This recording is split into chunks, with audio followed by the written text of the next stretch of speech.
ყველაზე ხშირად ჩემს გვერდზე კითხულობენ კრემიანი პონჩიკის რეცეპტს. ამ არაჩვეულებრივი კრემიანი პონჩიკების რეცეპტი მიდევს, მაგრამ კიდევ ერთხელ შემოგთავაზებთ. ეს არის ჩემი ერთ-ერთი საყვარელი რეცეპტი, არის მარტივი, ბიუჯეტური და უგემრიელესი. ახლა ცოტა მოვწესრიგდეთ, მოვემზადოთ და შევუდგეთ საქმეს. კიდევ ერთხელ ვიტყვი, რომ არის ერთ-ერთი ძალიან ბიუჯეტური დესერტი. თან თუ გიყვართ პონჩიკები, დარწმუნებული ვარ, ეს ვარიანტით ძალიან მოგეწონებათ.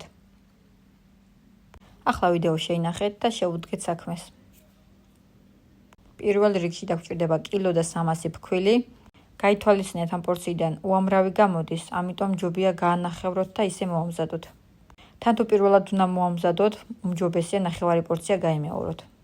ცომს დავამატოთ 4 სუფრის ყოფზი შაქარი, დავამატოთ 3 ჩაის ყოფზი მშრალი საფუარი, ციკვი მარილი და 800 მl თბილი წყალი.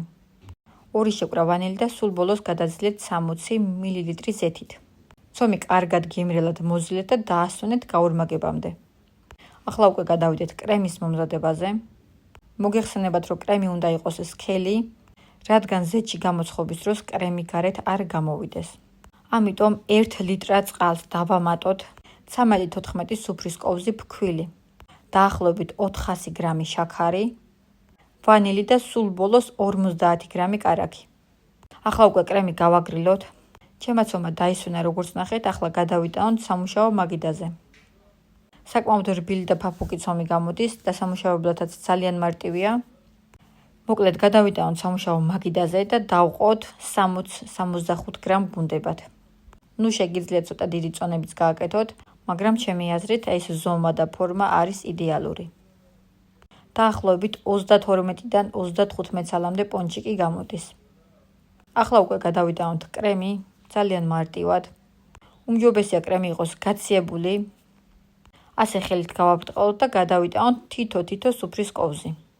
ან იმდენი, რამდენიც თქვენ გაგიხარდებათ.